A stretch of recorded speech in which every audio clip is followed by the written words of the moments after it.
संसारी हो या साधक हो, संसारी हो या साधक हो, बल की आकांक्षा बाधक है। संसारी हो या साधक हो, बल की आकांक्षा बाधक है। उद्देश्य कर्म का पूरा हो, यह तो न सदा आवश्यक है। उद्देश्य कर्म का पूरा हो, यह तो न सदा आवश्यक है। जो हुआ मील का है पत्थर,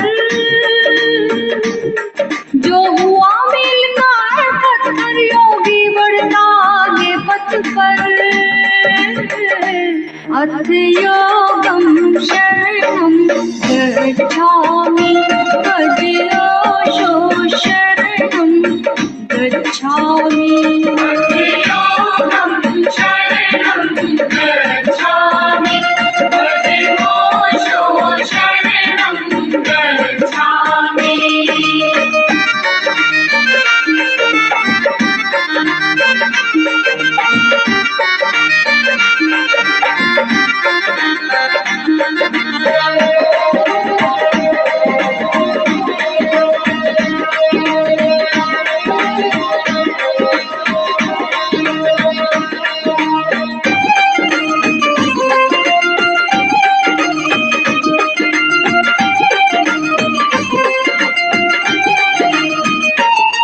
कुछ होता है अनुकूल यहाँ, कुछ होता है प्रतिकूल यहाँ।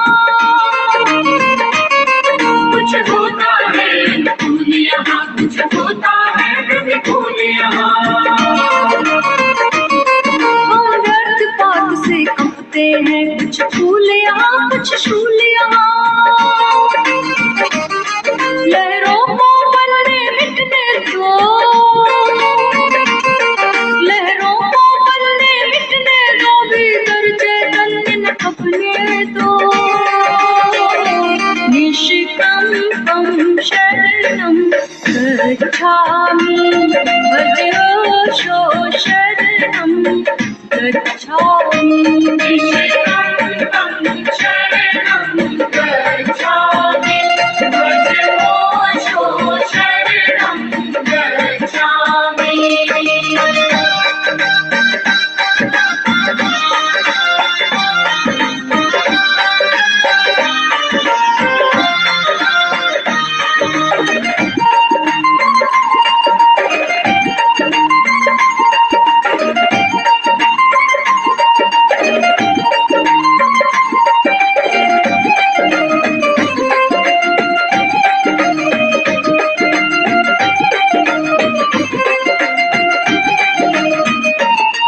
जब भी तुम ठोकर खाते हो, प्रतिशोध छलक कर आता है। जब भी तुम ठोकर खाते हो, प्रतिशोध छलक कर आता है। पर नहीं शिकायत हो मन में, तभी जानना होता है। जिसके दिल में न शिकायत है, जिसके दिल में न शिकायत है, वह दिल कुरान की आयत है। अशिकायत शरणं गच्छामि, अजोषो शरणं गच्छामि। शिकायत शरणं गच्छामि, अजोषो शरणं गच्छामि।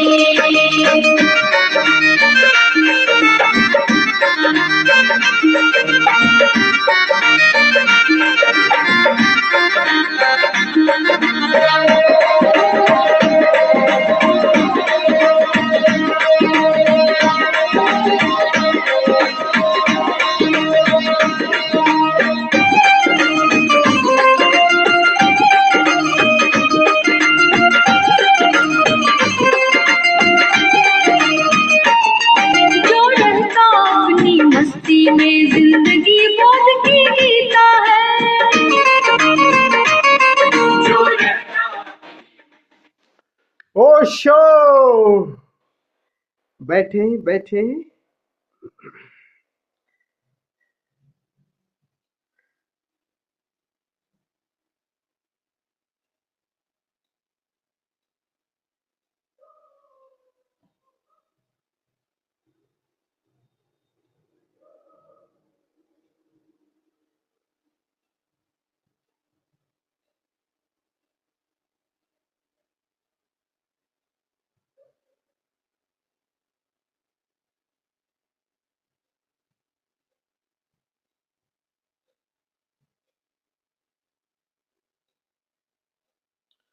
प्रज्ञा एवं ध्यान योग के इस द्वितीय सत्र में आप दोनों मित्रों का हृदय से स्वागत करता हूं। आप सभी को प्रणाम करता हूं।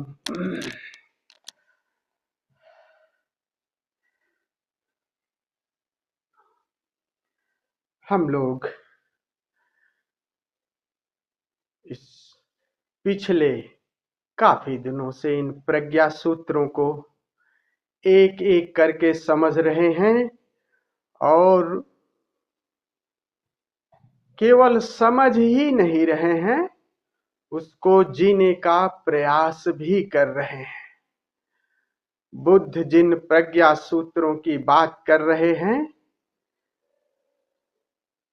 इन प्रज्ञा सूत्रों का अब अपने शिखर पे है। ऐसे समझो कि जैसे आप कोई भवन खड़ा करते हैं और भवन की नींव रखते हैं और फिर उस पर भवन की दीवारें खड़ी होती हैं, या कोई मंदिर का निर्माण कर रहे हैं तो मंदिर की नींव रखते हैं और फिर दीवारें बनती हैं, फिर मंदिर का कलश स्थापित होता है और फिर प्राण प्रतिष्ठा। अब ये कलश की स्थिति है। मंदिर की नींव जो शुरू के 3 प्रज्ञा सूत्र थे, सम्यक दृष्टि, सम्यक जागृति और सम्यक संकल्प, ये नींव की तरह है। ये नींव अगर याद रखेगी, इसी पर रहेंगे तो इसी पर ये पूरा भवन, ये मंदिर खड़ा होगा।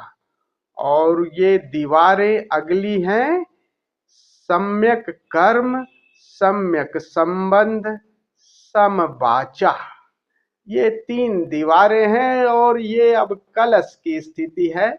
अब कलश, ये 2 जो है वो कलश और प्राण प्रतिष्ठा, मूर्ति स्थापना प्राण प्रतिष्ठा की है। तो सम्यक स्वीकार, बुद्ध कह रहे हैं कि सम्यक स्वीकार, क्योंकि पीछे सम्यक स्वीकार और सम समाधि, बुद्ध समाधि और ध्यान को भी सम्यक कह रहे हैं। अमूमन सब समझते हैं कि समाधि एक ही होती है, बुद्ध कह रहे हैं नहीं, सम समाधि ध्यान भी असम्यक भी हो सकता है, समाधि भी असम्यक। जड़ समाधि क्या है? वो असम्यक है। तो समाधि भी या ध्यान भी असम्यक हो सकता है। और इस असम्यक ध्यान का पूरा देखिए ना, वेस्टर्न में कंसंट्रेशन के नाम पर पूरा ध्यान फैल रहा है। वो कंसंट्रेशन इज नॉट मेडिटेशन। ध्यान कंसंट्रेशन नहीं है, एकाग्रता का पार्ट जो है वो धारणा का पार्ट है। वो सुनो खूब अच्छी तरह से, और इसी को हम ध्यान समझते हैं। तो असम्यक भी ध्यान हो सकता है उसी पर। सम्यक ध्यान और सम्यक स्वीकार, ये कलश और उस मंदिर की प्राण प्रतिष्ठा शिखर पर है ये बात।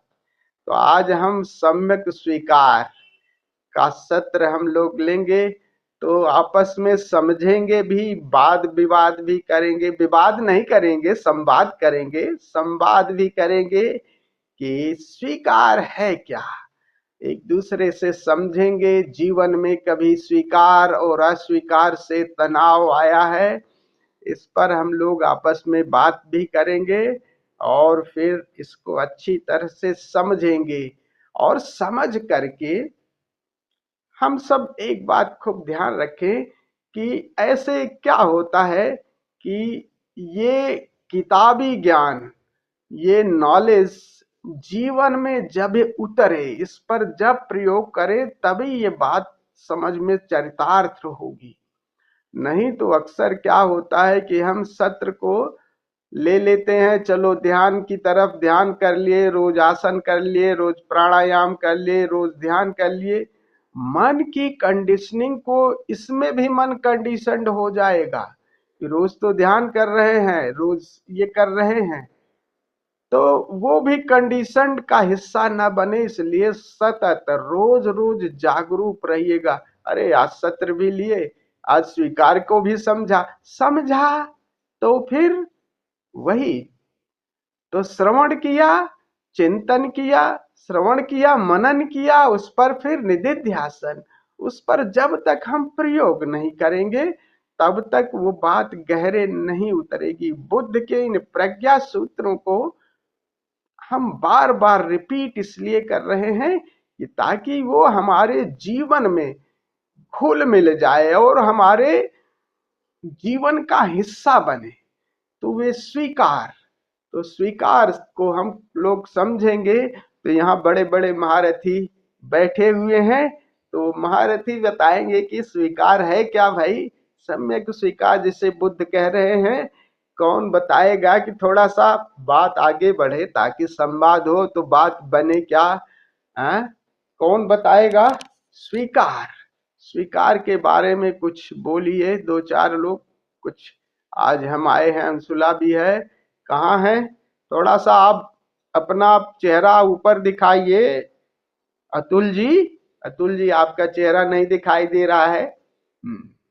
कुछ स्वीकार के बारे में आप लोग बताएंगे, क्या है स्वीकार? कुलदीप जी आप ही शुरू करो, थोड़ा सा कुछ बताओ, क्योंकि स्वामी जी ये तो भूल गया मैं, बहुत दिन से ये देखा नहीं, कई साल से स्वीकार का। अरे वैसे जनरल बात तो स्वीकार है ही है, इतना तो जान रहे हो। जनरल जनरल स्वामी जी ये है कि जो जैसे जिसे तथाता भाव भी शायद कहते हैं, हाँ, कि जो जो जैसा है, मतलब जिस तरह की सिचुएशन है, जिस तरह का भी कोई है, उसको ये मानते हुए कि इस अस्तित्व ने कुछ ना कुछ राज होगा जो इस तरह की परिस्थिति दे रहा है, या इस तरह के व्यक्ति से मेरा वो है, तो उसको स्वीकार कर लेना, प्रेजेंट को। हाँ, ये स्वीकार है। हाँ, हाँ, वाह और इसमें वाह, ऐसा बहुत। नहीं है, हाँ, इसमें ऐसा नहीं है कि हम फ्यूचर के लिए ट्राई नहीं करते, मतलब बेहतरी के लिए, मतलब हाँ, बेहतरी के लिए ट्राई भी करना, भले कोई हाँ, सिचुएशन है। अब ऐसा भी हाँ, नहीं है कि सिचुएशन है तो हम सोचेंगे कि बस ये दे दी, तो उसको जितना हम प्रयास कर सकते हैं उसको प्रयास भी करेंगे अपना भरसक, लेकिन at the yes, same time उसको वो भी करना। हाँ, यस यस, देखिए सुंदर बात, देखो बिल्कुल। अब जीवन में, ये जीवन में उतारे हो, इसलिए स्वीकार की परिभाषा अपने आप समझ में आ गई ना। कौन सा भूल तो कहाँ गए, सब याद ही है। कहीं न कहीं हम प्रैक्टिकल किए हैं, तो ऐसा कुछ नहीं कि पढ़ के ही याद किए। बात पूरी कह दी ना, बात यही कह दी कि प्रथम तल पे प्रयास। स्वीकार ऐसे नहीं कि हम पहले से ही मान के बैठ गए कि स्वीकार हो गया। तो स्वीकार, प्रयास, देन स्वीकार, यही तो कह रहे हैं कि प्रयास और फिर स्वीकार। चलो और कोई कहेगा कुछ? बहुत सुंदर, बहुत सुंदर। देखिए, देखिए कहीं इसका मतलब लग रहा है कि स्वामी जी, कुलदीप जी ने इसको जीवन में थोड़ा उतारा है। तो जब उतारता है आदमी तो उसके लिए परिभाषा अपने आप बन जाती है। जीवन में जब उतारोगे तो अपने हिसाब से परिभाषित कर दो। कोई जरूरी है हम अपने शब्द गढ़ लेंगे, लेकिन बात समझ में आ गई, आ जानी चाहिए। और यही परिभाषा बिल्कुल सही है, सटीक है। इस पर और हम करेंगे आगे बात। तो और कोई कुछ कहेगा? महान महान जो है, अंशुला सुना प्रणाम देती। गुरुजी। हाँ हाँ, अभी ये प्रणाम मुखर हो गुरुजी। रही, बहुत सुंदर, अभी सुंदर सुंदर। हाँ गुरुजी, मैंने अपना स्टेटस लगा रखा है, बहुत हाँ, टाइम से लगा रखा है, और मैं हाँ, इस लाइन में बहुत बिलीव भी करती हूँ, ईश्वर यत् करोति। तो वो मुझे लगता है ये भी एक तरीके से एक स्वीकार की भावना है। प्रयत्नशील रहते हैं लेकिन हर परिस्थिति को या हर उसको स्वीकार करने की इच्छा रखते हैं कि ठीक है, जो हो रहा है, जैसे हो रहा है, स्वीकार है। तो मेरे हिसाब से हम्म, मेरे लिए अभी तो बहुत स्वीकार। बहुत बढ़िया, बहुत बढ़िया, बहुत बढ़िया, बहुत सुंदर। देखो, और कोई बंदा? सुनील जी कह दिया सब, या डीटो करेंगे? प्रणाम स्वामी जी। जी, मुझे लगता है स्वामी जी, कुलदीप जी ने बड़ी संपूर्ण परिभाषा तो दी ही है, और हाँ, अंशुला जी ने भी जो बोला, ईश्वर यत् करोति शोभनम हाँ, एव करोति, वो भाव मन में अगर रहता है तो स्वीकार के प्रति अपना प्रयास जो है वो बना रहता है। और यूं हम्म, होना लाइटर साइड स्वामी जी अगर बात करूं, तो मैं कहूं, कहते हैं कि शब्द ही अपने आप में अर्थ भी होता है। तो एक तरीके से किसी भी विकार को स्वीकार मतलब मैं थोड़ा सा शब्दों को तोड़कर बोल रहा हूं कि हाँ। किसी भी ऐसी सिचुएशन का जो हमें एक्सेप्टेबल नहीं लगती उसको भी समेटने का अपने अंदर धीरे धीरे स्टैमिना डेवलप होता जाए, तो मुझे लगता है कि हम ये जो स्वीकार और सम्यक स्वीकार की तरफ अग्रसर हैं, ऐसा मुझे इस प्रयास से लगता वाह वाह, क्या क्या विवेचना के, सुंदर सुंदर। अतुल जी, सबकी डीटो करोगे या कुछ अपना पक्ष तो रखो? मैं कुलदीप जी के साथ जाना चाहूंगा। हाँ जैसे सम और विषम परिस्थितियां जैसे भी जीवन में आती हैं, सबको स्वीकार करने का मतलब है ये स्वीकार भाव है। हाँ हाँ, बहुत सुंदर बहुत सुंदर बहुत सुंदर। सम्यक शब्द को हम खूब अच्छी तरह से खूब समझ लीजिएगा। सम्यक अगर समझ में आ गया, बुद्ध सम्यक क्या कह रहे, सब में सम्यक जोड़ने का, तो तू पूरा जीवन में सम्यकता लाइए, बैलेंस, संतुलन। सम में ही समाधि है, इसीलिए समाधि का नाम है कि अति में जब एक्सट्रीम पे होंगे तब समझ में नहीं आएगी। जब संतुलन में आ रहे हैं, जब लहर ऊपर भी नहीं है नीचे भी नहीं है, वहां पर समझना, वहां पर जानना ज्यादा सरल होगा। तो सम में सम्यकता जैसे आ जाए, तब आप सम्यकता से फिर उसकी तरफ, अपने मूल की तरफ उतरना।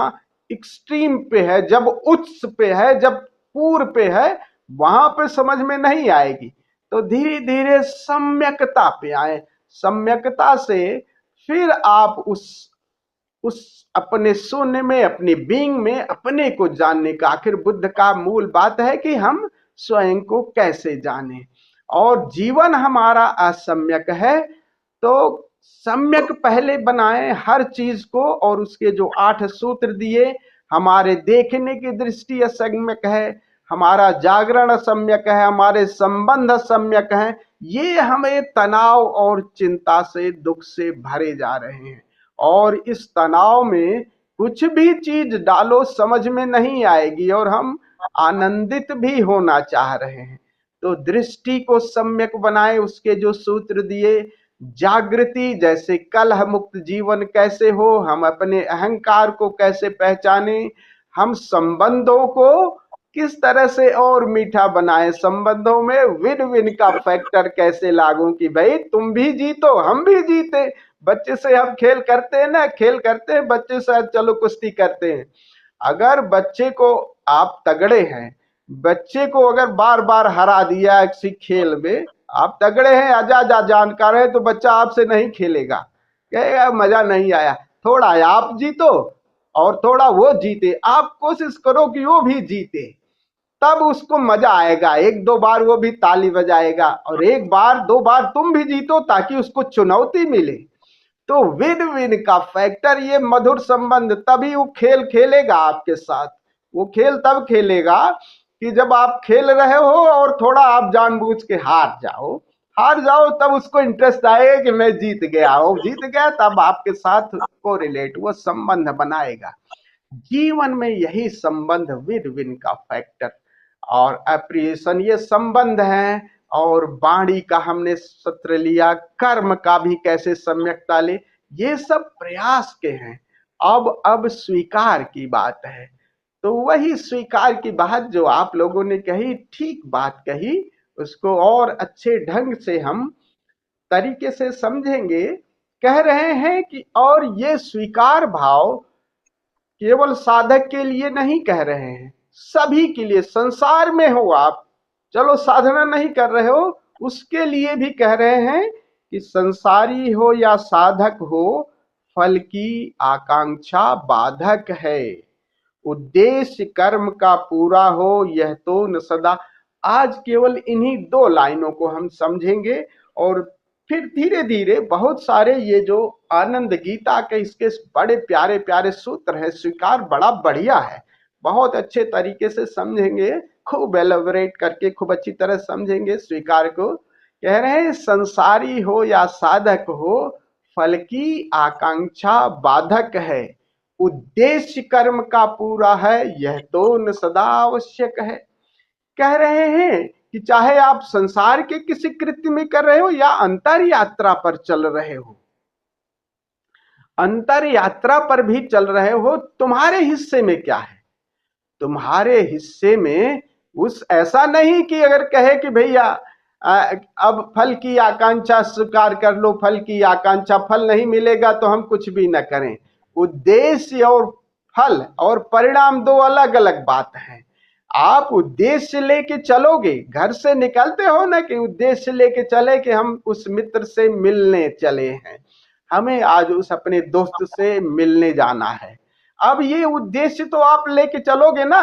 अगर पहले से बैठ गए कि यार पता नहीं मिले कि ना मिले, ना मिले, नहीं, अगर ऐसे कहे तो मिलना भी नहीं होगा प्यारे से। हम थोड़ा सा उद्देश्य लेके चले कि चलो चलते हैं, मिले नहीं मिलेगा तो आ जाएंगे वापस।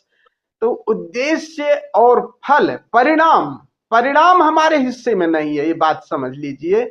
लेकिन उद्देश्य को लेके चलना, उसको श्रम करना, उसको वो करना, वो हमारे हिस्से में है। अगर उसी को हम परिणाम समझ लिए तब वही भूल हो जाती है, यही किंग कर्तव्य विमूढ़ता हो जाती है।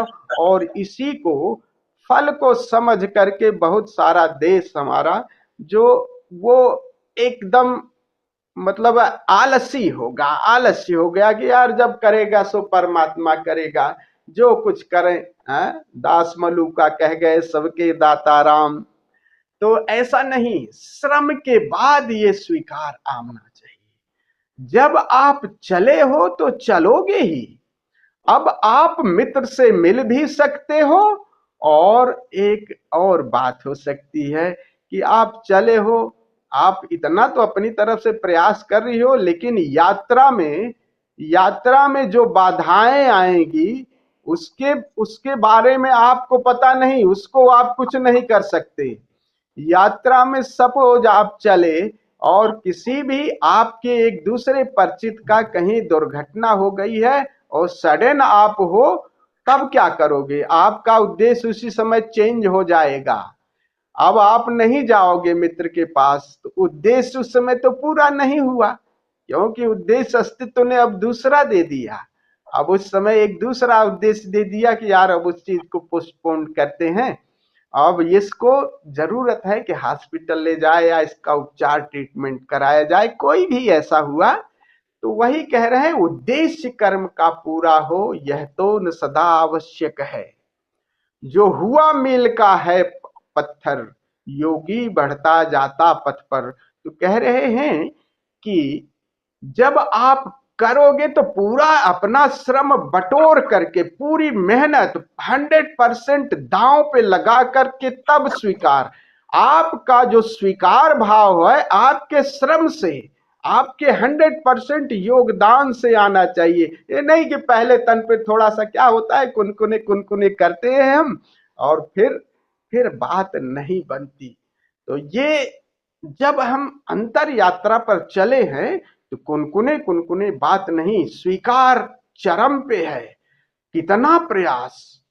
अब इस यात्रा पर चले हो, देखो ना, अभी आपको जहां हो, अगर कोई ऐसी स्थिति आ जाए, अगर ऐसी स्थिति, कहते हैं ना, अभी कल कह रही थी उस दिन अब वो कि विचार नहीं थमते, विचार हम लोगों की भी नहीं थमते। उसके कारण है कि हम 100% क्या इसके लिए एडमंट है, क्या पूरा जीवन समर्पित है ध्यान के लिए, क्या हर कृत्य में, हर योग में हम उसी के प्रति, उसको हम केंद्र में रख करके कार्य कर रहे हैं, उसको केंद्र में रख करके जी रहे हैं, उसको केंद्र में। अब ये अभी जैसे आपके घर में कोई ऐसी दुर्घटना, आग लग जाए तो तब देखो सारे विचार गायब हो जाते हैं। उस समय प्रथम उद्देश्य क्या होता है? पूरी टोटलिटी के साथ, पूरी एनर्जी के साथ आप भागते हो दरवाजा खोल करके। उस समय विचार नहीं रहता, उस समय थॉट नहीं रहता, कहाँ विचार रहता है? फिर बाद में आ जाकर के जब आप आ जाओगे इस तरह से जैसे आग लगी है, जीवन दांव पे है, कब एकदम इससे पहले कि जाग जाओ। इसको कई बार संतों ने कहा है ना कि जाओ, कब मृत्यु कब घटित हो जाए, जैसे अभी घटित हो जाएगी, इस तरह से जीवन को तो 100% इसी की बात कह रहे हैं कि अब जीवन को दांव पे लगा दो। हम पोस्टपोन करते हैं यार कि चलो आज ध्यान को नहीं, आज ये कर लेंगे वो कर लेंगे। अगर थोड़ा समय मिला तो ध्यान के लिए, ध्यान को हम पोस्टपोन करेंगे। अब ये कुनकुनापन होता है, कुनकुना धीरे धीरे आएगा, ऐसा नहीं है, कंडीशनिंग है, ये धीरे धीरे आएगा। इस पर खूब चिंतन, हमें इस पर खूब मनन करना है। क्या हम अब जगत के जो कार्य हैं इसलिए कर रहे हैं कि ताकि हम अपने मूल से जुड़ सके? उतना तो जरूर हमें करना है, अब वही करना है। अनावश्यक प्रसारे से सावधान रहें और उस पे नहीं, थॉट्स, विचार, भोजन, इन सब पे काम करना है, अपनी चेतना पर। इसी को कह रहे हैं 100% प्रयास, और तब इससे स्वीकार आएगा। तो कह रहे हैं कि जितना हमें करना है, उद्देश्य कर्म का पूरा हो यह तो न सदा, हम पूरा श्रम तो लगाएं सही। फिर देखो, अस्तित्व आपको वही देता है जो आपको जरूरत है। कई बार लोगों ने कहा, गुरु कहते हैं कि गुरु आपको वो नहीं देता, वो नहीं देता जो आपकी डिमांड है, सदगुरु वो देता है जो आपको जरूरत है। और सदगुरु और अस्तित्व तो एक ही है ना। जो मास्टर होगा वो ये नहीं देगा कि ये देखो ये पीड़ा में है, इसका दुख हर लो, या इसको ये परेशानी है, ये सब, इस सब से सदगुरु को कोई मतलब नहीं। सदगुरु को मतलब ये सब पीड़ा उड़ा तो अपनी झेलेगा, उसको है कि कैसे तुम अपने मूल से जुड़ जाओ, और मूल से जुड़ जाओ तो वो पीड़ा अपने आप तुम झेल लोगे, इसकी उसकी फिक्र नहीं करती। और अस्तित्व भी तो यही चाह रहा है, और मंगल किए जा रहा है, सदैव मंगल किए जा रहा है। उसमें अपनी जो भूमिका है कि हम एकदम सजग होके अपना 100% इस यात्रा के लिए योगदान किए, संसार के जो भी कर्म किए उसको ढंग के देख लिया। तो पसारा अब कंडीशनिंग का नहीं करना है, पसारा अपने मूल का। तो कंडीशनड जो माइंड है, जो पेरीफेरी को, जो आकार को पोषण के लिए जो हमने किया है, जितनी जरूरत है उतनी करें, लेकिन 100% अब कमर कस लीजिए।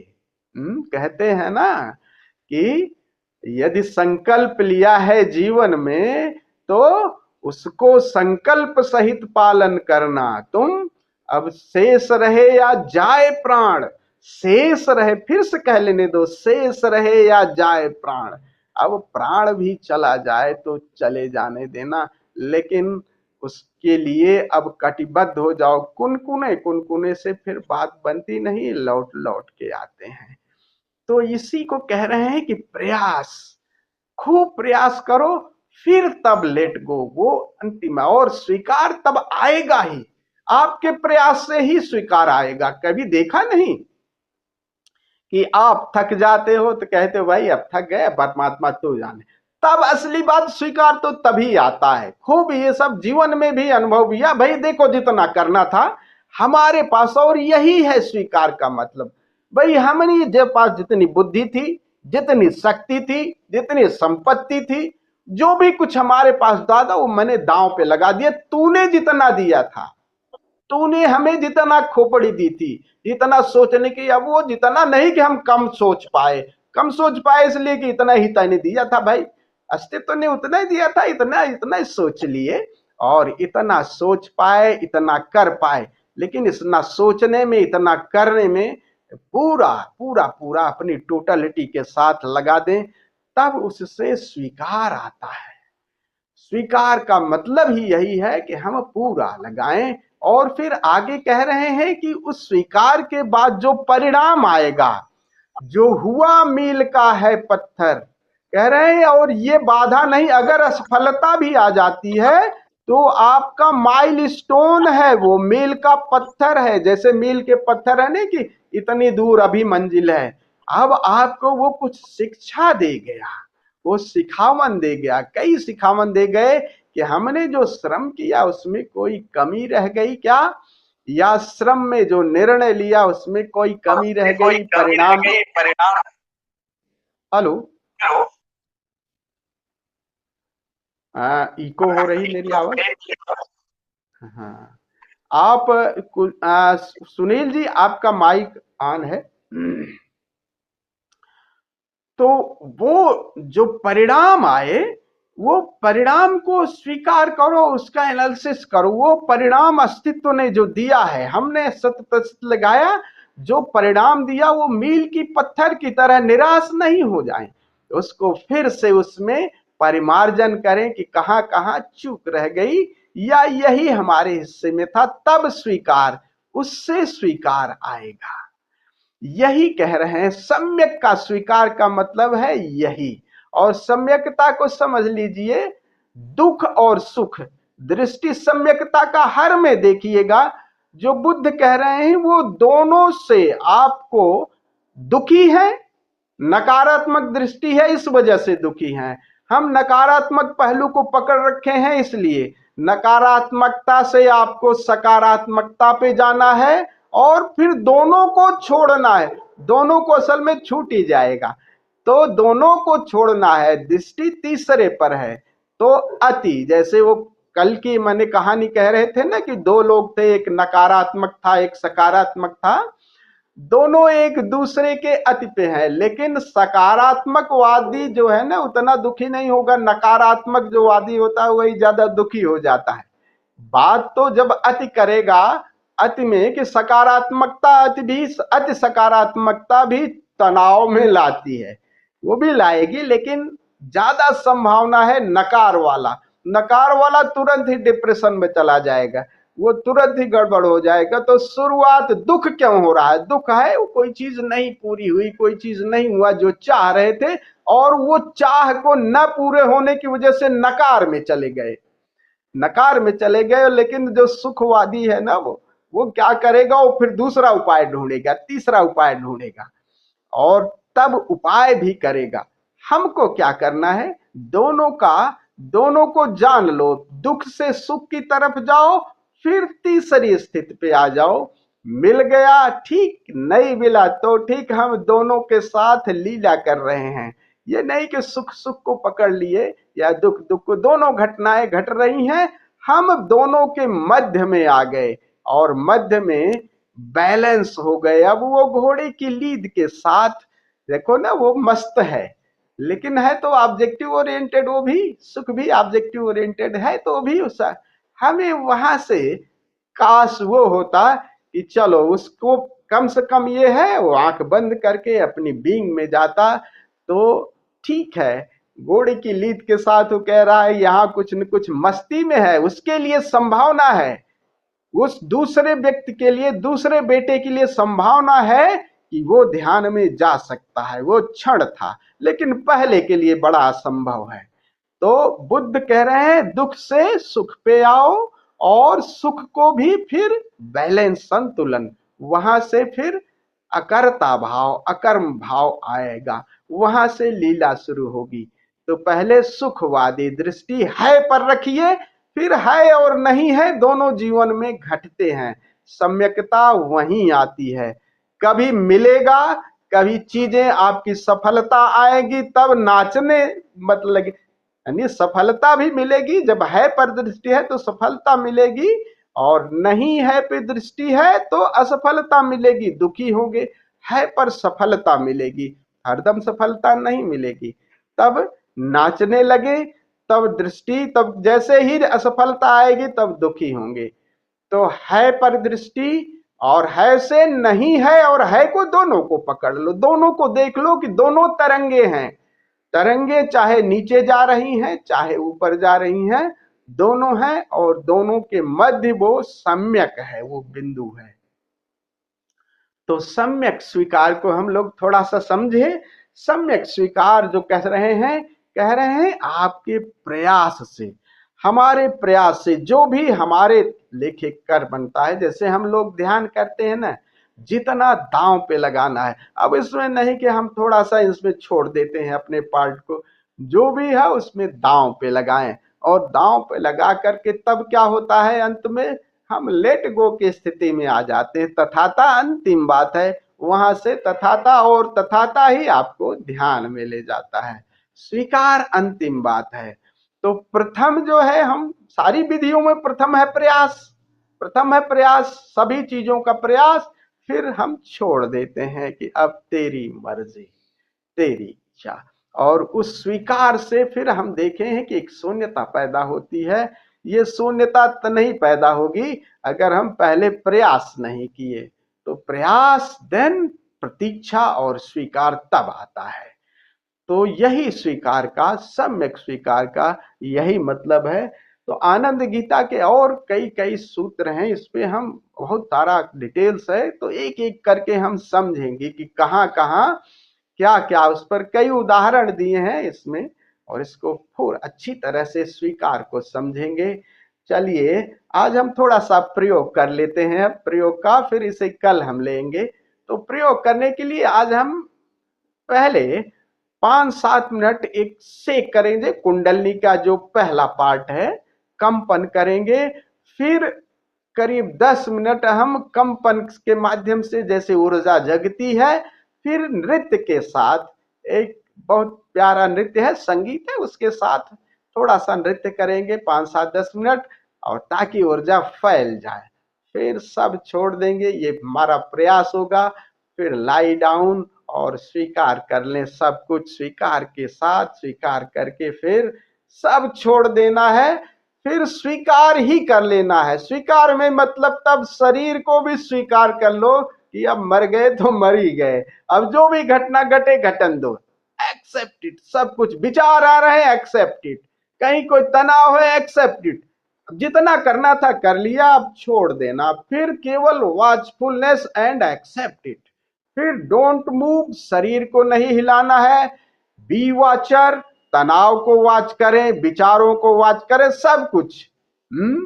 सब कुछ तनाव आ रहा है, ये भी आ रहा है, उठने का मन हो रहा है, मन उठना नहीं, उठने का मन हो रहा है, इसको भी जानते रहिएगा। मन कह रहा है उठने को, लेकिन उठने का नहीं। अब भैया कह दो, अपना प्रयास हो गया, एक संकल्प ले लिया है कि मैं इतने समय तक केवल वॉचफुलनेस को कल्टीवेट। और इस वॉचफुल को कैसे, जब हम स्वीकार को कर लेंगे पूरी अच्छी तरह से, प्रयास और स्वीकार से फिर ध्यान घटित हो जाता है।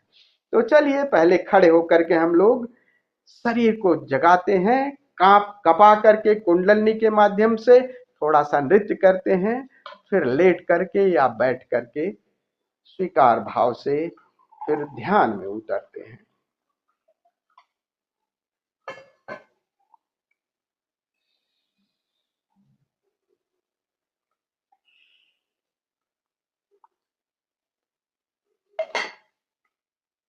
शरीर को बिल्कुल ढीला छोड़ें ताकि कंपन सही हो सके।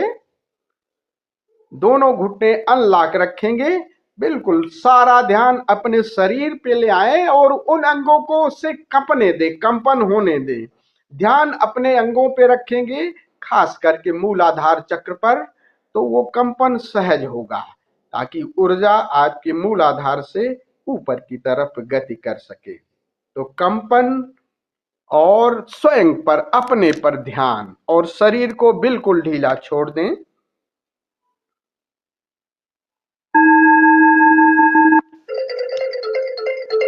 Max volume.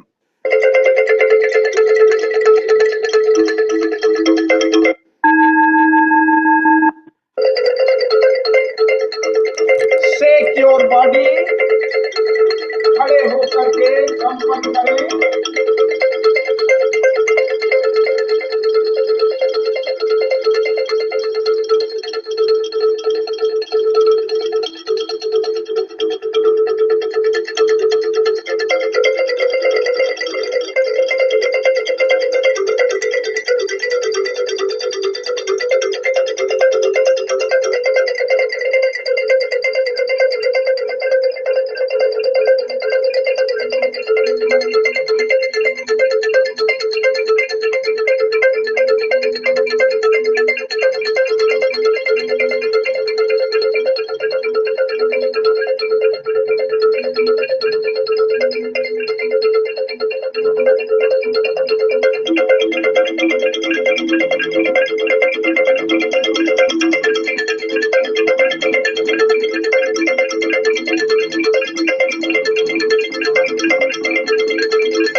चेहरे पर मुस्कुराहट, डोंट बी सीरियस, गंभीरता नहीं,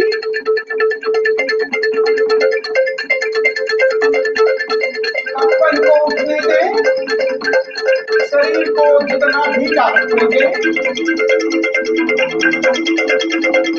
उतना ही कंपन सरल हो जाएगा।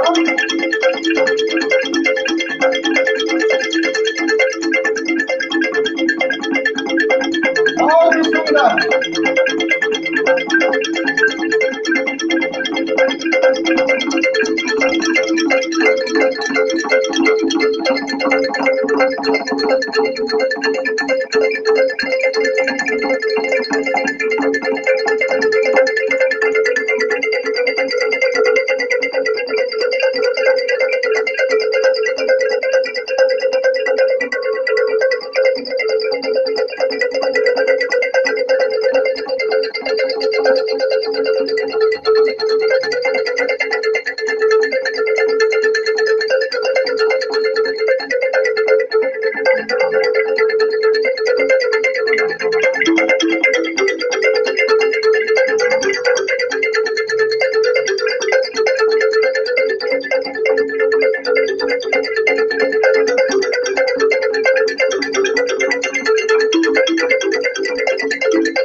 वातावरण में प्रवेश।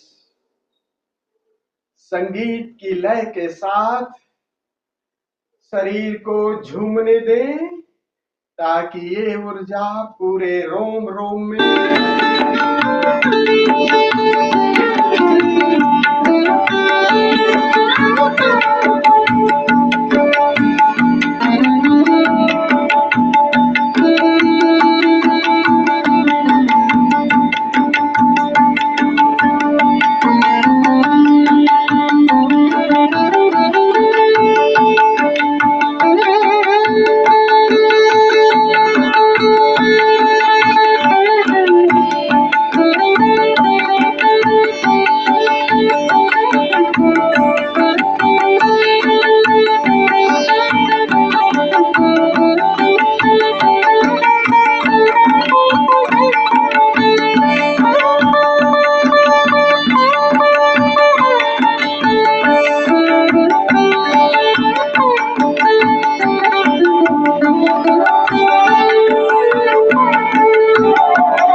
अब धीरे से प्रकाश बुझा दें, पूरा अंधेरा कर लें।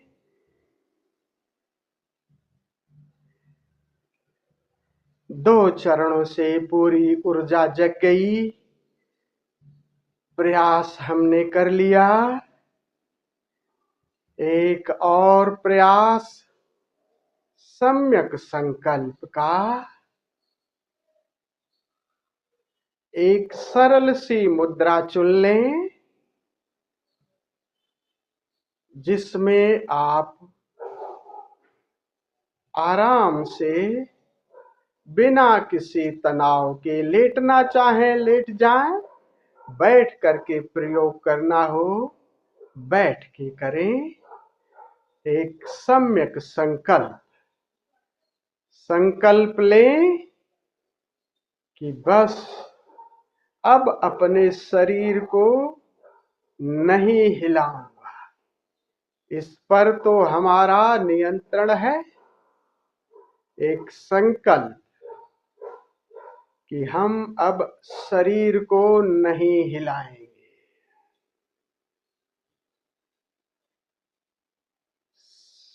शरीर को एक निर्देश दें कि ऊर्जा जगाने के तुम्हारे लिए जो भी करना था हम कर लिए, तुम्हें स्वास्थ्य दिया, ऊर्जा जग गई, अब ठहर जाओ थोड़ी देर। ये संकल्प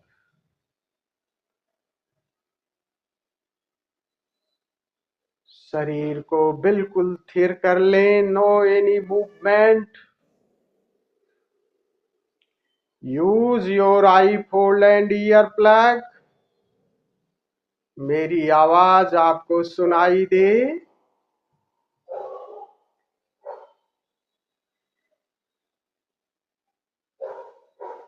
परिधि से केंद्र की यात्रा।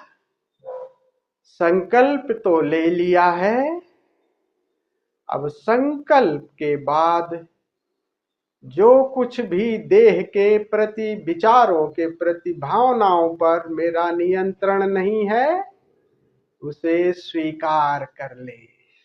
बाहर की परिस्थितियों को भी स्वीकार कर ले।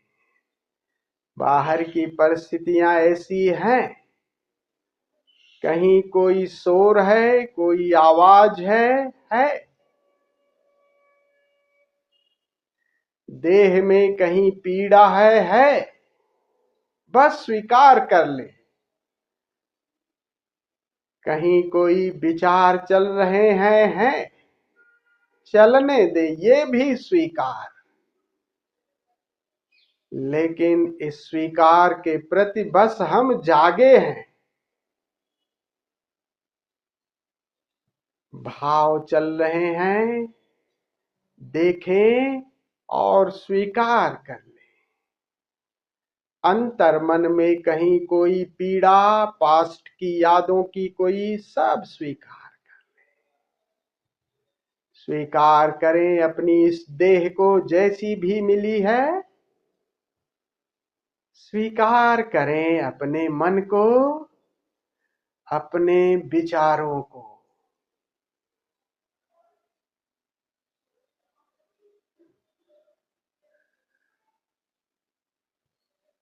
अपने भावों को। जो नहीं मिला उसको भी स्वीकार, जो मिला उसको भी स्वीकार।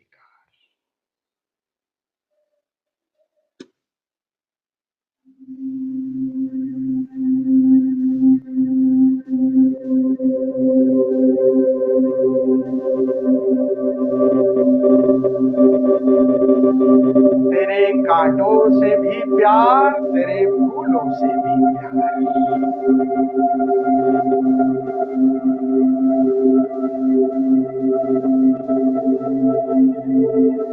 बस जागे रहे।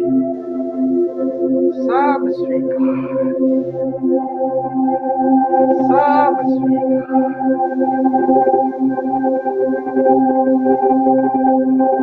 स्वीकार होते ही भीतर एक अद्भुत शांति,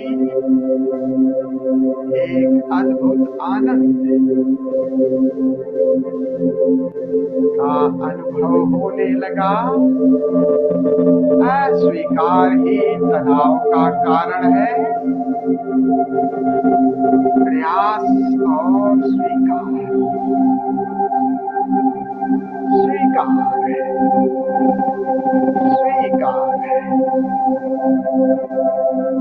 और इस स्वीकार से जो भीतर शांति मिल रही है, जो आनंद है, ये और गहराता जा रहा है।